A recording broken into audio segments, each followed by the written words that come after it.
wonderful presentation by Dr. Gary Roberts. He is the MPA Director, the Master of Public Administration Program here at Regent University. Just let you know that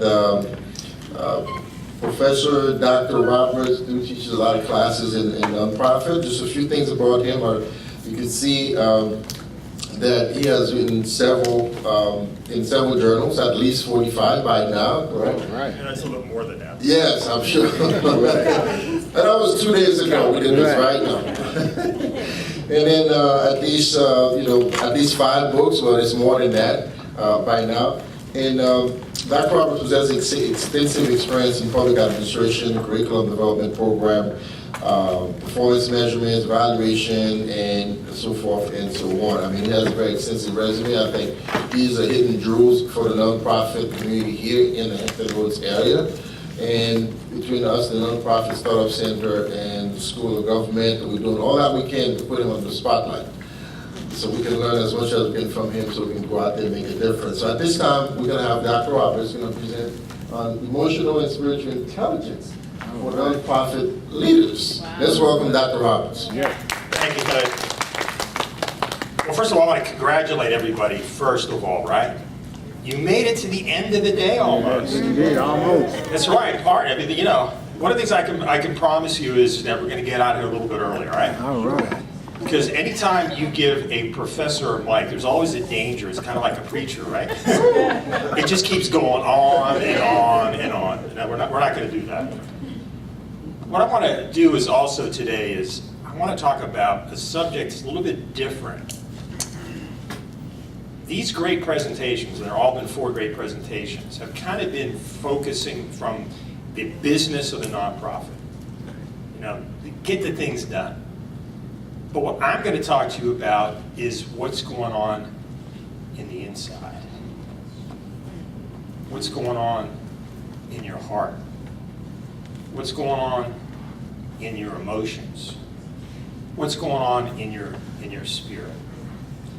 Because if you look at the nonprofit world, it's such a great place to work. This is one of the things I tell our students. You want to make a business, you want to make an impact quickly, get into the nonprofit world, right? You can be a young MPA graduate, and you can come out and you can get a great job, either developing your own nonprofit or working, you know, for an existing one, and you can make a tremendous difference. But there's a downside to it. Do you know what the downside of working in the nonprofit world is? It's the investment. It's that so much of yourself is put into it. The rates of burnout in nonprofit organizations are very high. And the truth of the matter is, if you've been in the nonprofit world for any length of time, you know what I'm talking about. Because when you start a nonprofit, especially, this is one of the things what I do. I discourage my students from starting a nonprofit organization. I said, do you really want to do this? Do you really want to put yourself out? And I have them actually go through an inventory and say, do I have the resources, the time, the energy, realizing I'm going to have to sacrifice even my family at times in order to get this nonprofit off the ground. So this is really what we're talking about here in terms of this whole presentation, is kind of helping you to start to look at your emotional intelligence, your spiritual intelligence, because that's the part of it's inside you as a Christian that's going to help you to do what? To get through the long haul. So you won't quit. One of my favorite scripture passages is Galatians 6:9. Anybody know what Galatians 6:9 is? Of course you can check it with your iPhone, but it's the Apostle Paul saying, do not weary in your well-doing, because in due season you're going to harvest. If you don't what? Faint or quit. And we don't want you to faint or quit. So what we're going to do here is just talk about, again, some of the tools and tricks of the trade to help you grow emotionally and spiritually, so you're better equipped to handle the trials and tribulations that come with the nonprofit world. Pogo. Now, I'm kind of dating myself. When I was a kid, one of the things I usually liked to do in that Sunday morning is do what? Read the comics. Now this is, Pogo actually goes way back, even like World War II. But one of the great, sort of sayings of Pogo is, who's the enemy? We have met the enemy, and he is us. And so what I'm saying is that, in terms of the nonprofit world, emotional and spiritual intelligence, oftentimes the worst enemy is not the external enemy, it's the internal one. It's your own belief system and habits. It's perfectionism. It's like, I've got to do everything. It's like the supermom syndrome. We try to do too much. We try to put too much pressure on ourselves. And all these things, what they do is after a period of time, they do what? Wear you out. They wear you out. And then you have to what? You have to quit. Not because you really want to, but because you have to. And if anybody's in the pastoral field, they know this. This is the thing, that if you were a pastor 100 years ago, being a pastor was one of the healthiest occupations. It is not today. And to be a pastor, actually, the rates of heart disease and other problems are high. Why? Because pastors are taking on too much, and they're trying to do too much with a few less help, and the burdens are great. And what we're talking about here is to see, one of the things as a Christian, I've got to be humble, and I've got to know my limits. You see, it's like this. Everybody's got a field to tend. It's like this. You got a garden. And so God has given each of us a piece of that garden. And so you need to tend your own garden. And then you need to allow other people to tend their garden. So what oftentimes in the nonprofit world we try to do too much is because oftentimes we don't trust people, or we've been used to doing things ourselves. We end up going in and starting to prune and plant other folks' garden.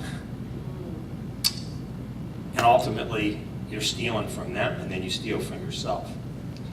And that's why, Pogo. And then another thing is, what's happening in the nonprofit world, because there's a lot of bad apples out there, not a lot, there's really only a few, is some of the respect that used to be in the nonprofit is starting to erode, right? Because people are skeptical about institutions. I also teach in government, and it's sad. It used to be actually working for the federal government, for example, was an honorable occupation. It was like President Kennedy and the Moon program. And, not what you can do, but what you can do for your country, and what your country can do for you, but what you can do for your country. And now it's very difficult to get people to serve because of what's been happening. We've lost respect. And there's really, again, two components of this. The emotional intelligence part, and they're really interconnected. And the emotional intelligence really, again, is how your emotions influence your behaviors. Because it's all interconnected. It's mind, body, and spirit. The other part of this, again, is spiritual intelligence. Spiritual intelligence is really, do you know the word? Right? Because my people perish for lack of knowledge. But knowing's not enough, right? Even the demons know, or the demons, but do you really believe it, and do you do it? So it's like this, I may know that exercise is good for me, but do I go out and do it? Do I go out and do it every day? And there's all different kinds of exercises, that are important for nonprofit organizations. But we're going to dial down and look at ourselves. It's kind of like the great philosopher Socrates would said, the unexamined life is not worth living. So we need to examine ourselves. And so this is what we're going to be doing here. I'm going to be primarily talking about emotional intelligence because I don't want to extend this. This is actually a 3-hour seminar that I give. We're not going to do a 3-hour seminar here. So I'm just going to give you sort of the highlights of it. And if we have time, we're going to do a little exercise. Not a physical exercise, but it's kind of emotional intelligence exercise. Really, the thing about emotional intelligence is people think, just because I'm a good worker doesn't make me a good manager. And what we find is that what are the factors that make for success in management and leadership roles? It's really not your technical skill, but 2/3 of your success is based upon your understanding of emotions in people. Makes sense?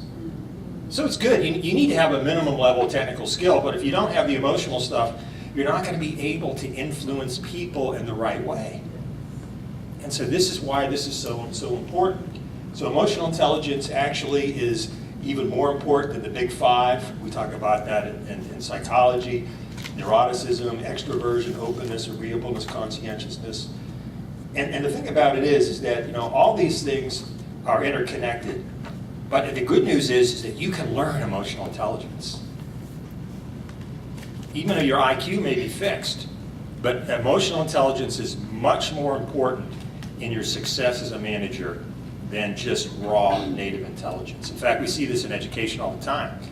The truth of the matter is, who are my most influential students who go out and do amazing things? It's not necessarily the most academically gifted, but it's those who have mastered, who have a certain level of intelligence, but they understand the world, they understand how people work.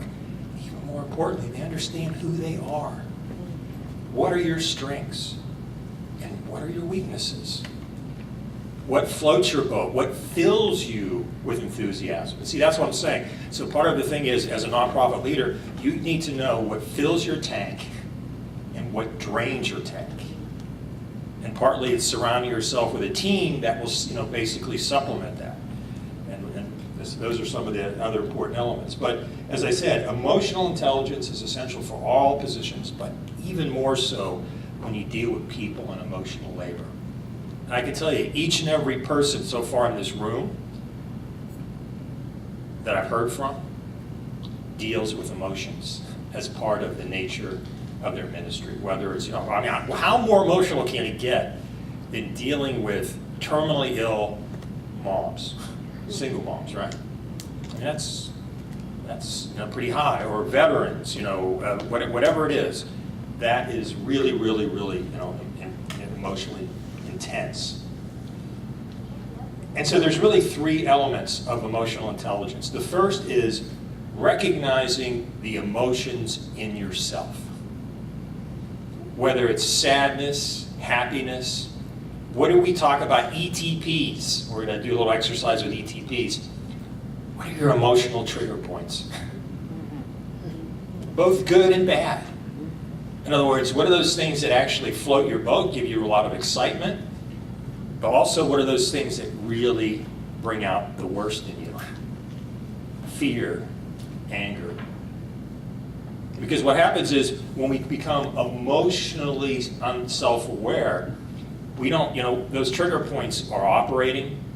And if you're a manager and you go off the handle every time somebody asks you a question, what's going to happen? People eventually are not going to ask you any more questions. Or if you basically say, you know what, I empower my employees, but every time they make a suggestion, you're always what? Looking for reasons to shoot it down. You're going to kill that motivation.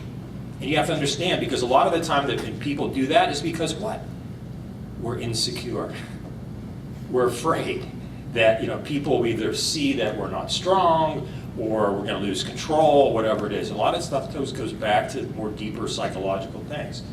But emotional, sort of recognizing emotions in yourself and then others too. The ability to be empathetic and to understand that, first of all, I'm not perfect. No one else is perfect. Another element is understanding emotions and then developing empathy. Empathy. If you don't have empathy, it's very hard to be an effective leader in the nonprofit world. In other words, you don't always have to agree, but you have to make the effort, because empathy requires what? Relationship.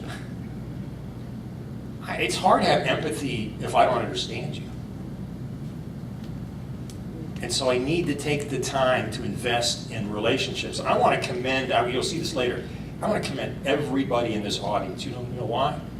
Even though hopefully I wasn't falling asleep back there, never, but I was watching, and I didn't see a single tablet or phone out. You guys were zoned in. And that really says to the speaker that, we're connecting. And that's what's so important. So how can we develop empathy? And then the third element is emotional regulation capability. See, our buttons are going to be pushed. You're a human being, it's going to happen, no matter how emotionally intelligent you are. You're tired, and then you get the same question for the 15th time. Or you've told this employee over and over again about this particular issue, and then it keeps coming up. And so you've got to resist the impulse to react at the moment in anger or fear, because what happens when we start, if the emotions are it triggers a stress response in the brain, in the bloodstream of what? Fight or flight. So if you either got to, depending upon how you are, a lot of managers, again, I have this problem. I err on the side of grace. I'm a very grace-based person, so I'm very patient. Others, again, are more quick to discipline, but you need both. In other words, if I'm going to love you as a servant leader, I have to have honest weights and measures, which means I need to tell you the truth, but I need to do it, what? In love. But I need to know my trigger points, and so when I get angry or frustrated, when emotional regulation says I don't respond in the moment, what do I do? What do I do? You hold it in. Pardon? You hold it in. Well, you would maybe hold it in, but let's say I'm in a situation where I'm frustrated with a client or an employee, and I'm tempted to kind of vent. What do? Step back. You step back. You basically step back and allow yourself what? Your emotions to calm down so you can approach it from a problem-solving perspective. So that's why, these things we're just going to be introducing, so you're going to see some tools and techniques. This is a lifetime, really, of work for us all. So you have, again, recognizing emotions in self, understanding the emotions and developing empathy, and then this notion of emotional regulation capabilities. Those are the three important elements. Now, best practice one, we're going to do like these, there's 10 of them. See how far we can get. But again, it goes back to you have to know yourself. So how can you start to understand who you are from an emotional intelligence standpoint? Well, the idea here is that the thing is, emotionally intelligent leaders understand, I said, their trigger points. They understand what frustrates them, they understand what motivates them, and again, they have those trigger points, they understand what their trigger points are. As I said, one of my trigger points is perfectionism. I grew up in a very, I had a divorce, my dad was very, very legalistic, and so, I felt like oftentimes I had to earn love, and so you learn these perfectionistic tendencies, and then it's hard to unlearn them. You have to spend a lifetime unlearning that. They're all ultimately that my identity is not based upon my performance. So if I come in here and I bomb the presentation, which, it doesn't make me a bad person, it just simply means that, it's all part of the learning process.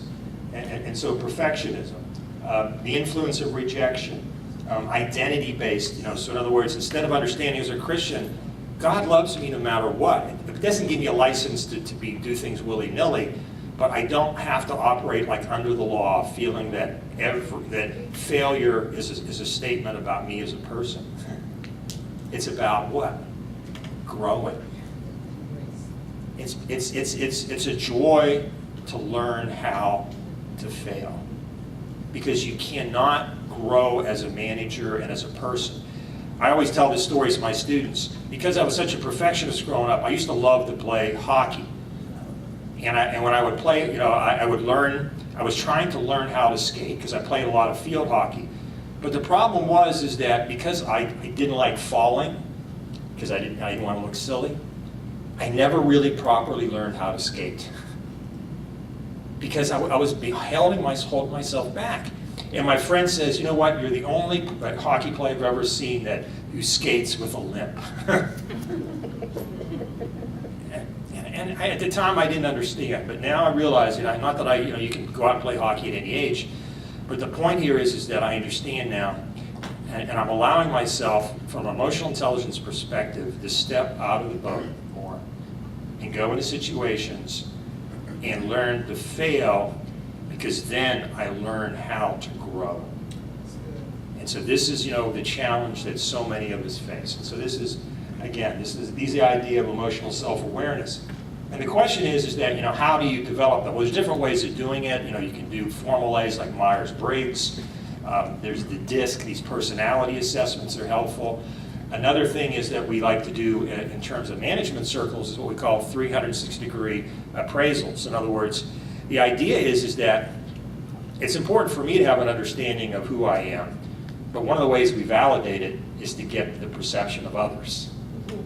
And so this is where you have to have a degree of confidence, but in organizations where there's a good deal of trust involved, you can basically you can send out to your subordinates or your volunteers to them self-assess you as a manager on your leadership skills. And then you can learn, from that. In other words, my perceptions, I may perceive that I'm an empowering manager, but that may not match the perceptions of those under me. And you see that. In other words, 80% of the results in research show there's a discrepancy between managerial and leadership self-perceptions and what people report about them, peers, subordinates. It doesn't mean that, again, that is always completely accurate, but there are discrepancies. So the important point is, and we do this emotional intelligence in organizations, we do the 360-degree feedback here. And what you try to do is develop a kind of a profile, an assessment of your strengths and weaknesses, so you know where I need to grow. And then what's very, very important to do is to develop those strategies to address those weaknesses. And see, there's a lot of different pop science and pop psychology out there. And some organizations will say, well, always focus on your strengths and ignore your weaknesses. Well, that's maybe okay if you're trying to learn something that's not, in an organizational setting. But in an organizational setting, if I'm a manager and I ignore my weaknesses, what does that do? That can create a lot of damage. And so this is where, as a manager, I need to know where my weak spots are, to work on them, and then also recognizing I can't be all things to all people. See, this is one of the big problems with nonprofit startup. The very skill sets and things that make you successful as an innovator and an entrepreneur, the willingness to be creative and take risk, oftentimes they work against you once you achieve a certain level of success, because you need a different skill set. Managers who are more predictable, more stable, but more incremental growth orientation. And so this is where oftentimes you need to learn either how to step back or to delegate those responsibilities. And you see this all the time. So it's important here for you to cultivate self-awareness. And then the other best practice is really cultivate emotional awareness of others. And how do you start to do this? Well, one of the ways that you start to do this is that you have to start as a manager and a leader is to invest in relationships. And see, it's so difficult to do. One of Stephen Covey's books talks about the 4 quadrants of time. Is anybody familiar with that?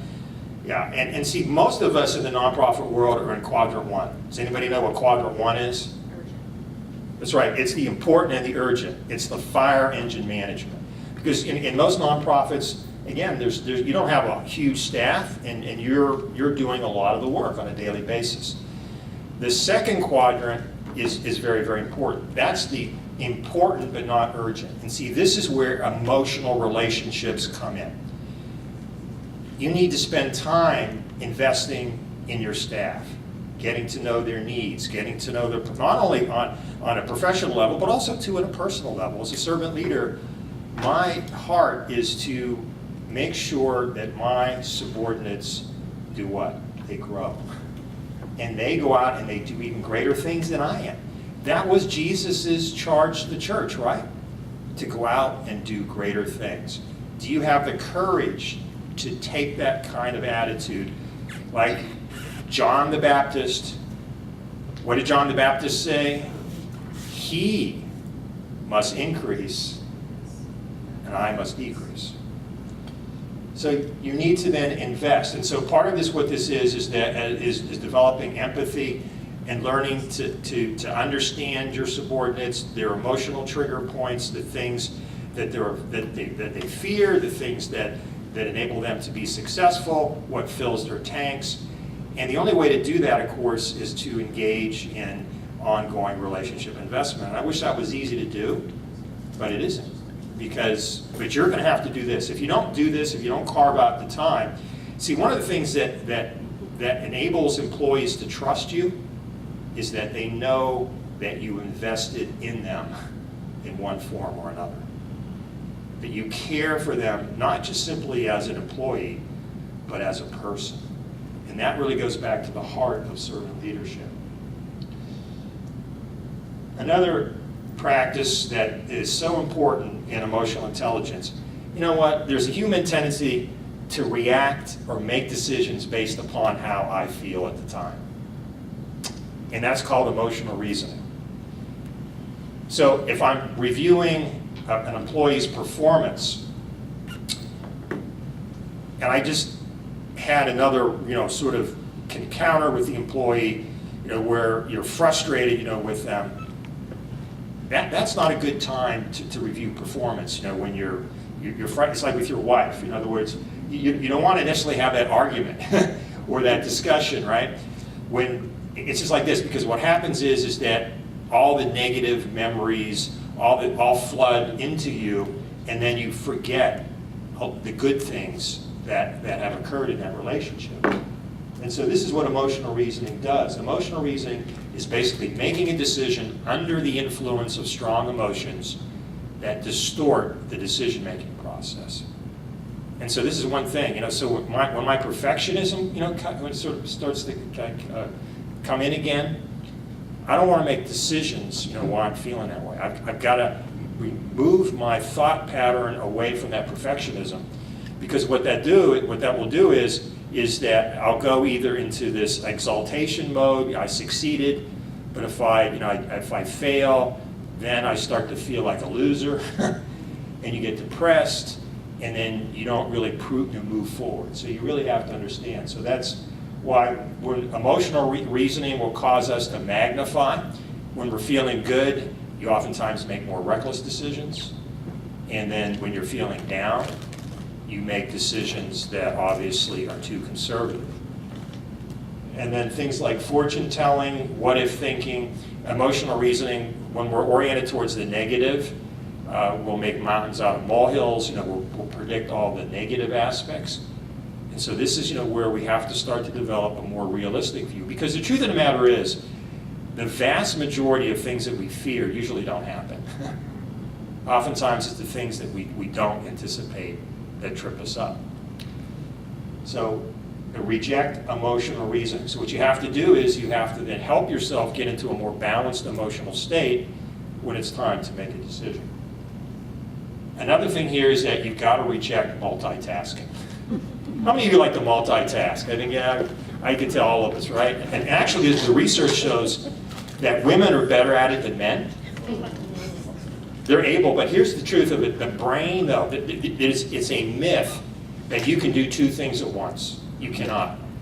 All that really happens is that your brain switches from one activity to the next. And some people can do it quicker, but the reality is that multitasking is really a lie from an efficiency standpoint. And what happens over time, it'll decrease your efficiency. And so this is where oftentimes less is more. The research shows like this is the real temptation for nonprofit managers, is that because of the workload, we start working 12 hours a day, and you start doing that 6 days a week. And what happens after a year or 2 years or 3 years? You just get burned out. And you don't realize that what happens? You're not nearly as efficient. If you would only work 8 hours, you get more done. And in fact, this is actually being done right now in Europe in a lot of healthcare studies and settings. They're going to compress work week for nurses. They found that nurses are maximally effective, not at 8 hours, not at 12 hours, but at 6. And so they get better quality care. And of course, that costs more money. That's the flip side. But the bottom line is you got to reject multitasking from an emotional intelligence perspective, because you'll not be able to see. The other part of it is, how are you going to know the cues of the other person? If I'm sitting there looking at my phone, I can't tell, when Alice is getting sort of upset, because it's not simply what people say. See, communication, of course, is a resilient, and again, there's different formulas on this, but I can assure you this, that communication is much more complex than what you say. Because the research shows you can be a very effective speaker, but you can also have a lot of bad habits. And what I'm saying is that you don't have to be perfect as a speaker. You just simply have to have authenticity and a commitment and a passion. And it's the same thing. But so here's like the rough formula is this, is that your effectiveness as a communicator is going to be, you're going to have the right content. But how it's received is based upon what? Your body language, your tone of voice, and then what's going on in your spirit. So you can tell, as a Christian, through the power of the Holy Spirit, you can discern who's really, in some ways, telling the truth, and is this authentic? And so this is the thing. But the only way to get like authenticity in speaking, authenticity in individual relationships. So it takes the ability to zero in on that other person. Now, I got to confess, folks. I have to do this. I preach this stuff and I teach it, but I don't always practice it. You know why? If we're talking, I'll do it. But if I'm at home with my wife, my beautiful wife, Connie, what do? Oftentimes I'm zoning out. So this is the thing. So you got to be very, very careful that you're not taking people for granted, especially those who are most familiar and intimate with you in an organization. So the multitasking. Another thing here is this notion of active listening. One of the beautiful things about Jesus is that he always zoned in to people when he talked to them. You could be in this giant crowd, but the Lord, like the woman who came with the issue of blood, right? His disciples saying, Jesus, who touched you? What is it? There's thousands of people. But he zoned in on that woman and healed her, because Jesus understood it's about the ministry of interruptions. The ministry of interruptions. And so this is active listening. So this is the gift of love. One of the ways that you know that you love somebody and they believe that you love them is when you are engaged. So you're not multitasking. You're engaged. And what active listening really means is that you're not thinking about what you're going to say. Because the truth of the matter is you think much faster than you speak. And so what active listening is really all about is this ability to say, I'm going to suspend my judgment. I'm going to seriously listen to what the person says. I'm going to look into their eyes and look at their body language. And then I'm going to allow them to speak more than I speak. It's got to be, again, we told cliche, 2 eyes, and how many mouths? Mouth, 1. So it's got to be at least 2 to 1. And that's it's hard to do, because a lot of folks, you dearly love them, but it's just like a monologue instead of a dialogue.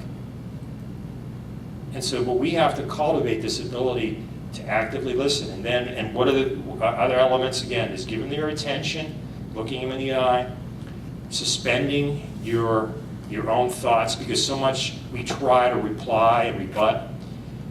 Just because active listening just because you understand doesn't mean you agree, but you have to understand.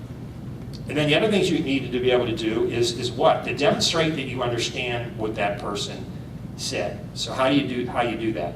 Well, you paraphrase, and you say, if I understand you correctly, I see you're feeling really, really frustrated with me because this is the 4th time that I haven't responded to your communication in a timely manner, and I understand that, and I apologize for that.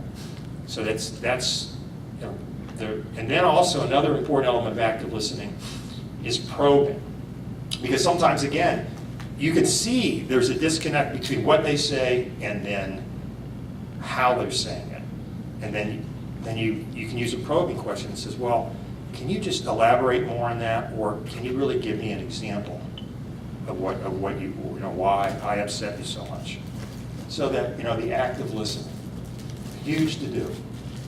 And then another important element here is the gift of encouragement.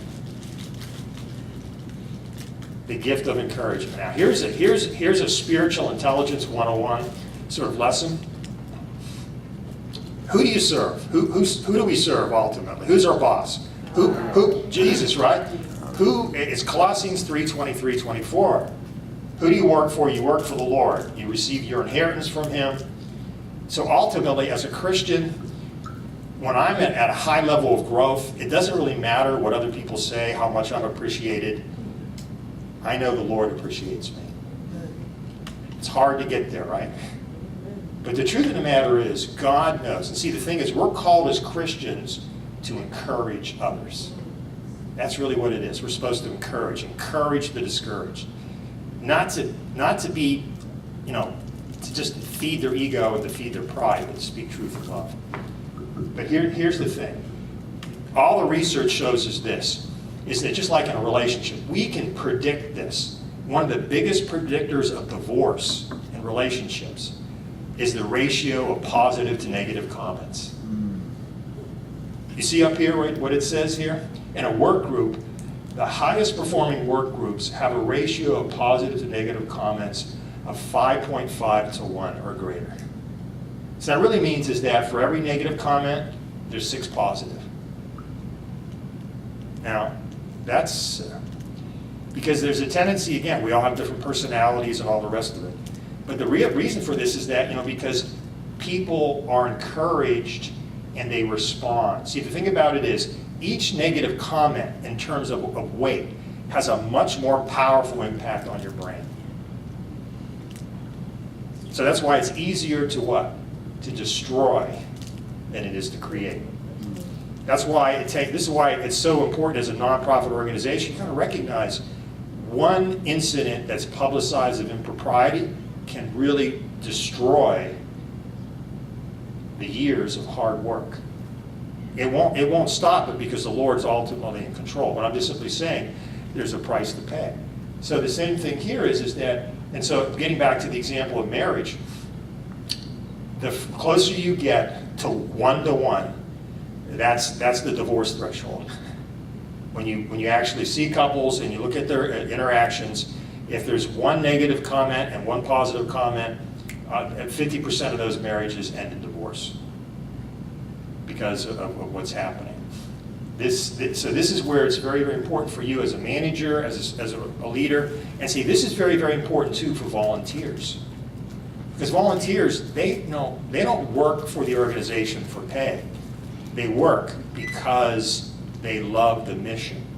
So this is where it's very, very important when managing volunteers to understand this. And so this idea of encouragement, and especially for your high performers. What the research shows that your highest performers are motivated best by encouragement and positive feedback. Now, ideally, it's not just simply attaboy, but it's also, you know, behaviorally specifying what was nice. In other words, it's like this. It's your high-performing employee, and you can say, you know, John or Jane, I really appreciated the extra 3 hours you put into this event. You went beyond the call of duty. You worked, you know, late in the evening. You went beyond. You called the individual donors, and you worked hard on this event. So in other words, being specific in terms of the behaviors that you recognize goes a long way. And so it not only encourages them, but also reinforces what those good behaviors are. And the challenge it becomes, again, as we move into is point 7. You know, tough love. It'd be great if every single employee or your volunteer or client, was great. But the reality is, we're all problem children, right? So one of the great emotional intelligence principles for a leader related to giving corrective feedback is that you got to do what? You got to remove the log from your eye first. So anytime I counsel a student, I counsel somebody, I gotta pray before God, and I say, Lord, help me see this situation clearly. Because the tendency is as a person, when somebody especially has hurt me, you know what? I want justice for them. It's just like the natural thing, you know? We want justice in the flesh. We want justice. And it's just like Jonah, right? Jonah disobeyed God because, he said, you're too grace-based. I'm not going to go to Nineveh and preach because I know you're gonna forgive them. And what happens when we're the ones making the mistakes? What do we want? Forgiveness. We want grace, and I see this all the time. We got to understand that. But the truth of the matter is, when you're in a situation that requires tough love feedback, and remember, if you're going to be a servant leader, you have to use honest weights and measures, which means you tell people the truth, but you do it in love. So you begin these conversations, especially, first of all, people will only trust you as if you've invested in their relationship. If they don't trust you, what's going to happen when you start a conversation? They're automatically going to be what? Defensive. And when people are defensive, it's often very, very easy to sort of deteriorate.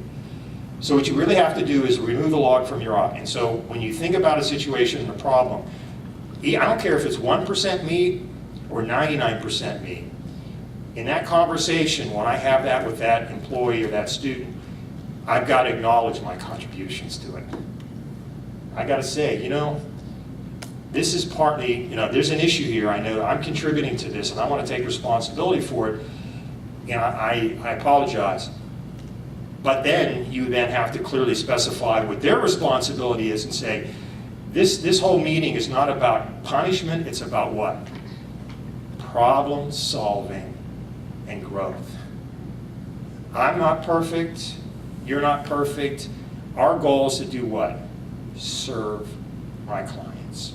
Serve the mission. So this is where we all have to die to the self to this. So this really is not about you. And so one of the other things we do is we train how to give negative feedback, which is really, it's not easy. But here's the kicker with this. See, and throughout most of management history, we train supervisors and managers how to give negative feedback. But you know what we neglect? Training people how to receive it. You see, one of the reasons why we have so much, obviously, fear by managers is because we have a lot of employees who are defensive. And see, as a Christian, you know what? I've got to take responsibility. See, as a Christian, what God is really asking me to do to grow is when I receive praise and negative feedback, the same. I thank the person who tells me what I'm doing wrong. And that's really hard. Because what this really is saying is it's not about me, it's about succeeding. And I'm still a work in progress with this because as a professor, I get graded every semester from my students, and I take those evaluations very seriously, and I want to hear honest feedback. But it's still not easy to do that. But I invite my students, I say, again, whatever I'm doing wrong, whatever I need to stop doing, please tell me. And so I'm learning to be more humble and be glad when people do what? Tell me the truth. And that's why we have to train. We have to train ourselves. And when we do that, then we make the job easier for the supervisor to come. See, as a servant follower, I have to understand it's my responsibility also to make my job of my supervisor better and easier. And if we don't do that, then we're being self-centered and selfish. That's another part of the research we're doing here is how to be a servant follower. How, not just, because not everybody's going to be a leader in that sense. We all have to learn how to receive. And so this whole notion of how to give and receive negative feedback is so important here. And again, these are all some of the things we've already talked about. The other thing is you got to depersonalize confrontations. If you personalize it, you've already lost. That's one of the reasons why we have such poisonous politics. I don't care if you're Republican, Democrat, or Independent. One of the things I'd really love to see a political candidate or party to start off with their admit problems and mistakes. Because in today's world, it's the opposite, and that's what's contributing to the ongoing conflict. One of the great examples in history, that's why Abraham Lincoln and George Washington were such great leaders, because they were humble. If you read their writings, they admit, when they made mistakes. We don't do that as much anymore. And then we talk about, again, a humble conflict resolution. See, what the thing is, when I give negative feedback, it's always about the behavior, never the person. So the moment here's an example. If you say to the person, you were lazy, what does that do? That just makes them defensive, right? Because it's a commentary on their personality. So how can you frame that in a way that's behavioral, where you basically said, well, instead of saying you're lazy here, you failed, you didn't go and recontact the customer and inform them of the particular problems. And so it's an idea here of then translating into the specific behavioral terms. If you don't do that, you'll lose. And it's another important element too is that anytime you're dealing with conflict with employees or customers or clients, you have to identify what are the common interests. And so it's very, very important to go in here from the very beginning and see if I, as a supervisor, if my goal truly is to see that employee succeed and grow, and they believe that, that's a common interest. So that the counseling sessions then become a way, not of, as punishing somebody, but as a way of helping them go out and grow and to be successful. So humble conflict resolution. And then finally here is servant leadership. And I don't really have time to go through all this, but this is a whole other. Regent University, its motto is Christian leadership to change the world. And this is the highest calling for all of us, to be a servant leader. And this is it's a lifetime process. And there's really two different aspects of servant leadership. The first is what we call servanthood. In other words, this is what Jesus modeled. Jesus achieved the mission, but he did it in a way that lifted everybody up. So your job, whatever organization you're running, is to achieve the mission and to help your individual employees and your clients to do what? Grow and succeed. The other aspect of that is stewardship. Stewardship is managing people, property, and information in the right way. It's achieving the mission. So Jesus, he came to earth to do what? To die on the cross for our sins so he could redeem humanity. He did it. Everything was focused around that. And see, the reality is that as a servant leader, this is why you have to look at things over the long haul. Because if you would have evaluated Jesus' ministry at the time of the crucifixion, just like the Jews and the disciples did, they would say, he did what? He failed. But you have to take the long-term approach. And so this is what servant leaders do with servanthood and stewardship. An element here of servant leadership is being a window and a mirror. So when things go well, it's a product of the team. That's the window. So everybody here is part of the success of this seminar.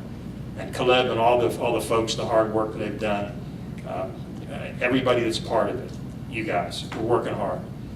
It's the success of the team. Now, when things don't go well, there's a part of the presentation that isn't clear. You know what? I've got to be what? A mirror. And in the mirror is, I take responsibility. And that's why it's important as a manager for you to take responsibility, because once you start to do that, then this enhances the trust. And then as part of this is, another key element of servant leadership is authenticity and transparency. People need to know you're a human being and you make mistakes. I do this all the time with my students. One of my favorite stories, for my students is what I call the log in the road story, in which I tell them I came out of college with a 4.0 average, hot shot, but anyways, to make a long story short, I got fired from my first job. It was humiliating, and especially, for a perfectionist, it really devastated me. But I'm telling you what, testimony. Remember, as a manager, use stories of humility and transparency. I call them the unmiracles. Because God uses negative circumstances to bring out the best. And I learned valuable character lessons from being fired that I never forgot. And they have stood me well. And again, a personal story of salvation. I was an atheist. My first 24 years of my life didn't believe in God. People who were Christian hurt me as a youngster. It took me hitting rock bottom, those unmiracles, to get me to God. But I thank you for them. So that's the same thing in terms of, from a managerial standpoint. Even our failures can be used as teaching points. And you'll see this, again and again in terms of servant leadership. And so what I want to do here, as we kind of just wrap this up, I do want to do a relatively short exercise, with you to give you an opportunity to actually practice, some of this. And by the way, we can make these slides available. I'll make a confession to make. When I do PowerPoint, I tell my students, you should have only at most 3 different points on your slides. And what do? It's like reading the telephone book. I just can't help myself, I know, but so this is transparency, so forgive me on that. I'm trying to get better with it. So what I'm going to do here is switch over to the, and again, before I do that, I know I hit you with a lot of information. Questions, reflections from the audience. This is awesome content. Thanks. Yeah. Question. Go ahead. So a question that I have is for nonprofit leaders, how do you remain humble in a world full of competitions when everybody's running after the dollar, everybody's trying to get the spotlight so they can be me. I'm the guy helping everybody, saving the whole world.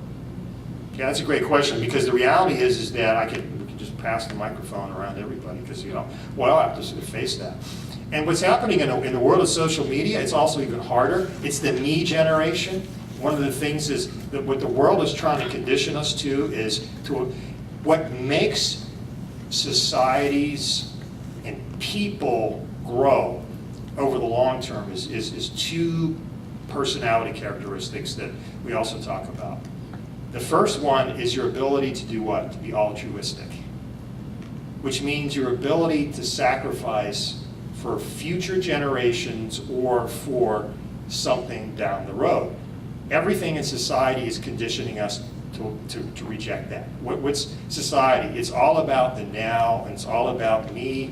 This is why social media and all these other things, they exalt the self. You just have to make a conscious commitment to humbling yourself in the right way. See, to be humble doesn't mean that you put yourself down. That's a false humility. True humility is just recognizing your strengths and giving who the glory for them? God, that's right. And so what we have to do, Caleb, we have to just make an ongoing commitment to be what? A window for success and a mirror for when things don't go well. And if we do that on a regular basis and we start to believe it, then that's a safeguard. Because the other part of it is altruism, and then when we lose the ability to be altruistic, you lose the ability to delay gratification. See, when you lose the ability to be altruistic, it's about, I want instant gratification, and that kills us. Richard, you're going. I think that the idea of cooperation with each other is a real cornerstone to having the internet as a tool for us. The cornerstone is to actually work towards working with others to perform the service that you're talking about, as opposed to trying to do it yourself. So if you're going to start a nonprofit, it's like go look for everybody else that's already doing something similar in that area and work with them to produce that service. Because then it doesn't turn out to be you trying to do it as much as it is trying to cooperate to get it done.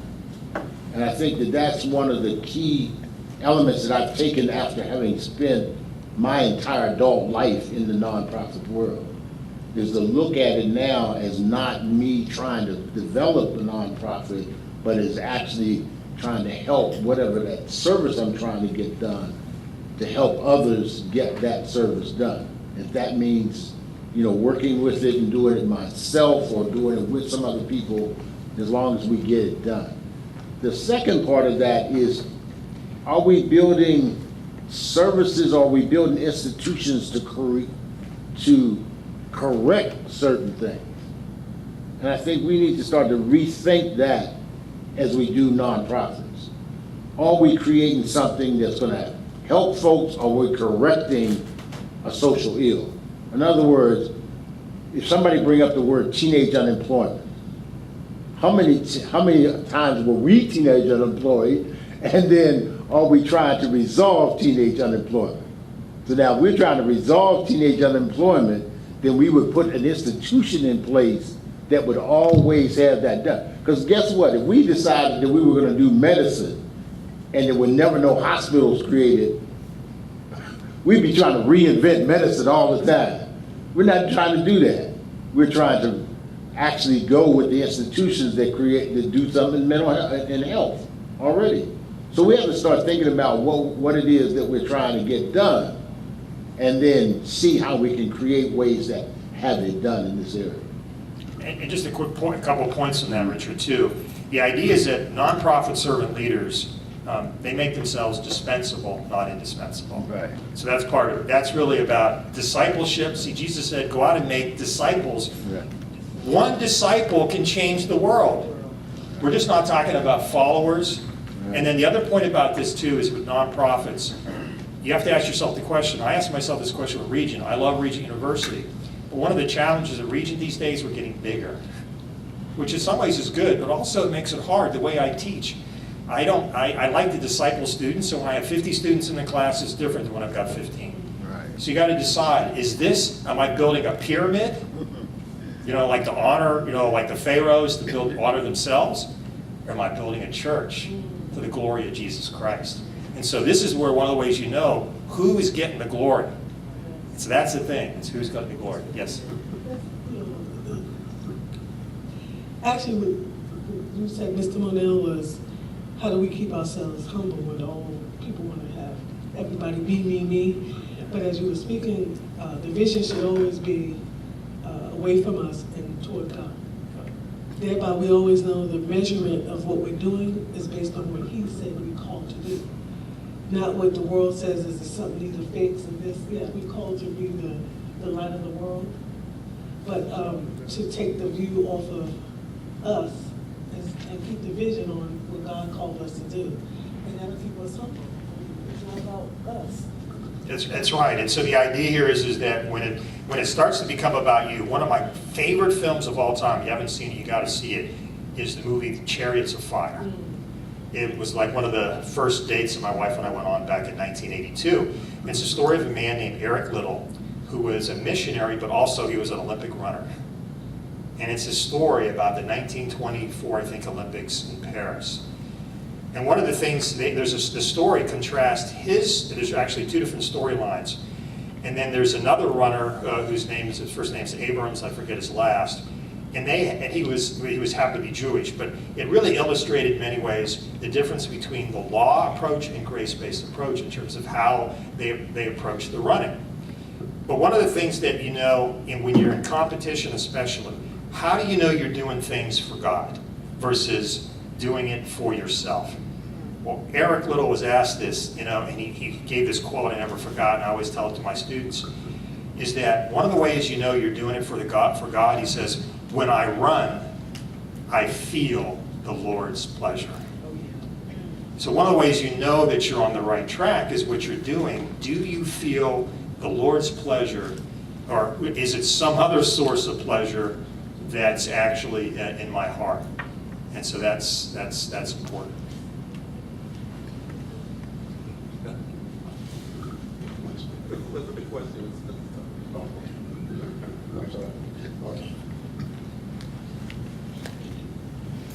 One thing that I have to compliment you on is that you have inspired me to create our nonprofit with a series of workshops Yeah. with our volunteers.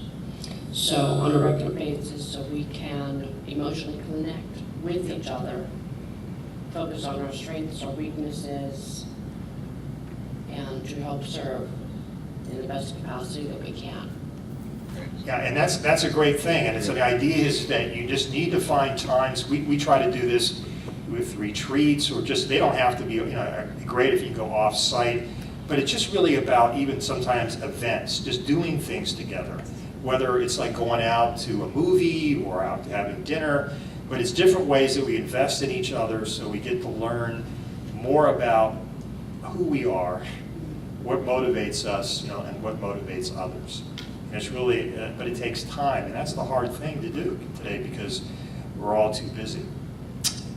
And so, yeah, you know, I was going to ask you to a little bit, give us some insight about being a nonprofit leaders. The thing that really makes you get up and go is the fact that you have this burning feeling that you are helping, you're doing something good. But over the years, nonprofit leaders have faced criticism of the fact that, for example, I do a lot of missionary work in Haiti, and people will take the most horrible, crazy looking pictures of a child and they put it up saying, I'm helping, I'm feeding. How do you balance that? Or you go out in the community, you're helping and giving out foods and shoes and you're taking pictures. For the servant leader, for the nonprofit leader, yes, you are doing something, but on the other hand, how do you balance the emotional and spiritual intelligence with that? Are you feeding your ego? Are you self-promoting? Are you doing some marketing? For Christian leaders, how do you balance that challenge? Cliff, that's a great point. One of the things we teach our students when we do fundraising is don't use the fundraising methods of the world. What's the most effective fundraising method or marketing method? It's vanity and fear. It's like what, for women and men, it's like getting old in our culture, you know? So the idea is that you got to be very, very careful. So as a Christian nonprofit focus, what you always have to do is have first and foremost, does this honor the Lord? Are you preserving the dignity of the people that you're serving?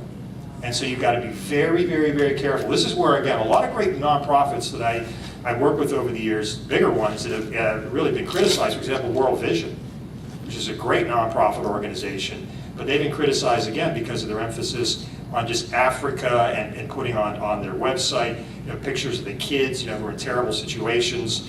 And so the idea is that what's the motivation, you know, for the fundraising? Are you just trying to simply manipulate people, or are you really trying to then encourage people to give and and have a balanced, you know, sort of picture? So I think, Caleb, that's part of it. You know, you have to be very, very cognizant of not embracing the expedient ways of how we promote ourselves, how we raise funds, and to try to manipulate using those tried and true, and really say, okay, we're going to really market, so to speak, the full dignity of the people that we're serving. It's just like the homeless. And so that's why the idea, too, is you want to be able to present the homeless in a way that doesn't, reinforce the negative stereotypes, but really reinforces that they're human beings made in the image of God. Each and every one of them has an important story. We can learn from it, right? I mean, a lot of us are just like one step away from homelessness. So that's, you know, part of the answer to that. So, well, good. I promised to get you out of here early, and so I just want to do this last little exercise that I'd like we can do, and then we'll wrap it up and call it a day here. It shouldn't take too long. I'm going to make this a little bit bigger. So what I'd like you to do is do a little self-reflection here. One of the things that scares people the most today is to put them in a room and say, do nothing, except think and reflect. Because, you know, we talk about the great philosophers. One of the things that they were able to do with the great, you know, history of the church, Jesus would go off by himself and pray all night and reflect. Today, that's like death to a lot of people. Anything, you know, but thinking about myself. So what I'd like you to do here is what we do in emotional intelligence training, is thinking about your own emotional trigger points, or ETPs. And so this is all I want you to do, is think of one emotional trigger point that is really an emotional reaction that's produced by a situation. In other words, it could be anger, fear. This is rear, that's bad spelling, but fear, envy, etc. So again, it's like my example here. I know why emotional trigger points is that because of my perfectionism, I don't like to fail. So I know that, when I get into a situation where I start to look at things in zero-sum games, that's going to press those buttons. So basically, I just like you to think of one negative ETP that you face, and really just describe what it is. It can be, again, it can be almost anything. And then what is the cause? Like for me, perfectionism produces a fear-based reaction. Because I'm afraid to step out of the boat. Why? Because I don't want to fail. Because if I fail, why? Well, it's a negative self-identity. It makes me feel like a loser. And then I start to think, well, maybe you are a loser. So you get the point. So that's the cause. Is this sort of this negative identity or identity in performance. And then when does this ETP most likely to occur? Like for me, oftentimes is when I'm just overly pressured. I've just got too many things to do, and then it rears its ugly head. And then what's the solution? So part of the solution is to recognize it, but then also learn how to fail. In other words, take some situations, where you're not good at something, and you just practice, that, and just allowing yourself to not do very well. And realize, hey, the world goes on. People will still love me. God will still love me. So yeah, and so that's what I'd like you to do. Is just write one of these down, and then when you're finished, I just like you to pair up with somebody else, and then you can just exchange your. Whether you can just tell the other person, explain what it is. And then after you're done with that, then I'll just get a couple brave folks to come and we'll just share it with the rest of the group. So just quickly write these things down, share it with a partner, and then we'll have some volunteers here who want to just come up and just talk about their ETPs and what their solutions are.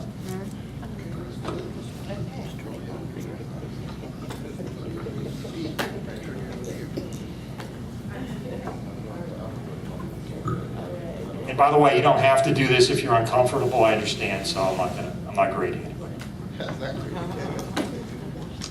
Final exam, right? That's right, final exam. Final exam.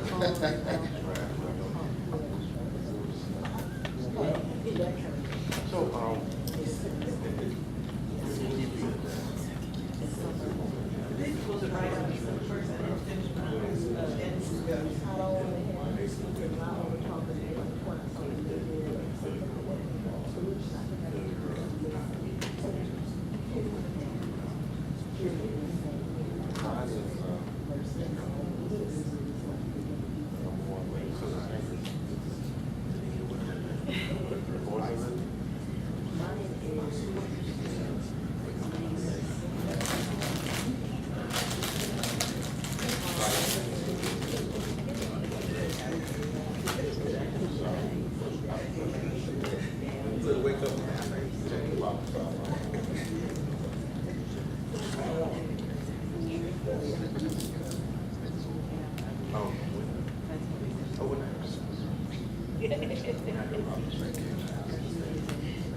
Okay, I'm done.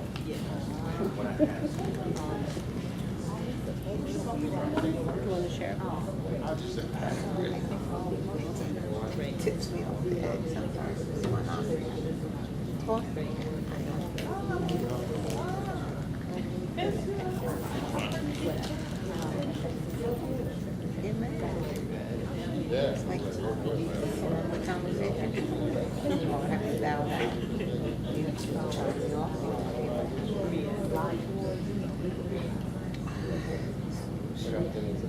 that's what it is. And so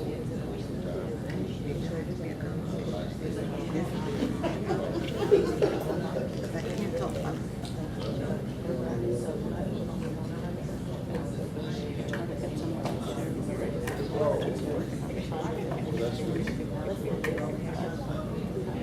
all right, so I think I read the first one, which is what I realized I might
Oh, yeah, I was working on it.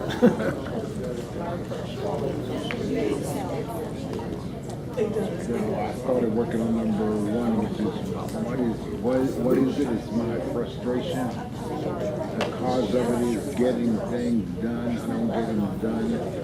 And when it occurs, I feel like I'm standing still. And the solution is to work on it with other people. So just a couple more minutes and we'll just start up again.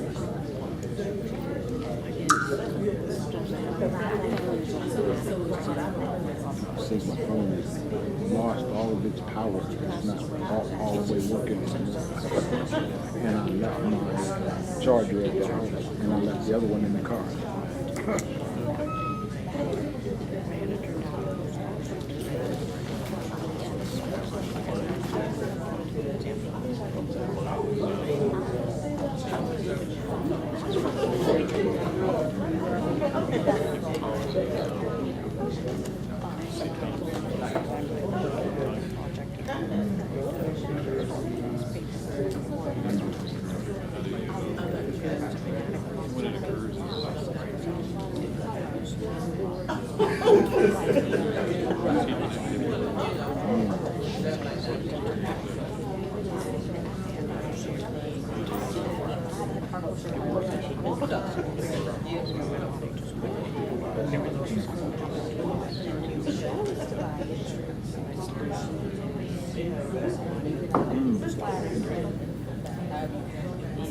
I thought his whole presentation was really interesting because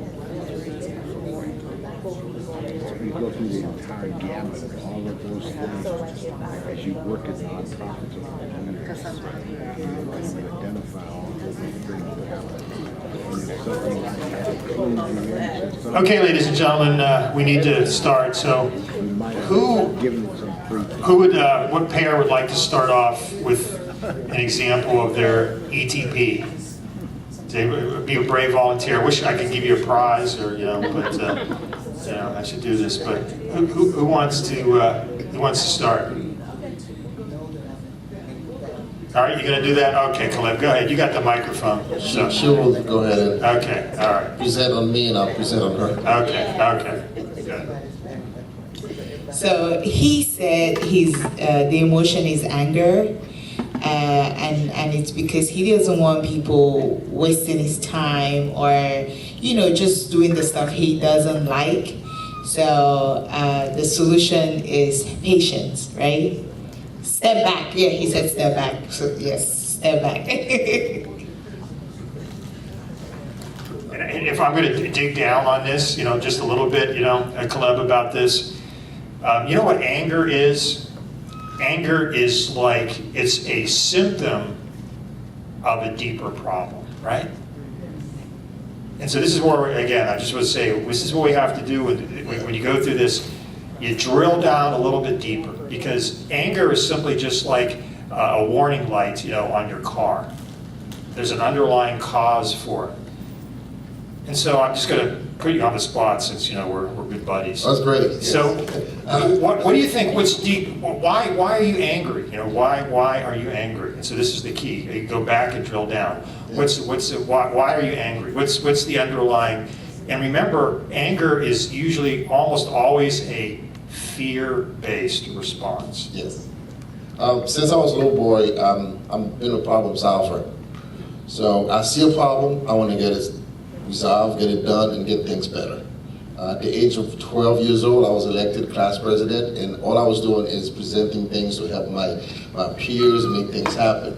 So when I get into a group and people are just wasting my time and talking about the issue, and we already know the problems and the solution, like, okay, let's implement it.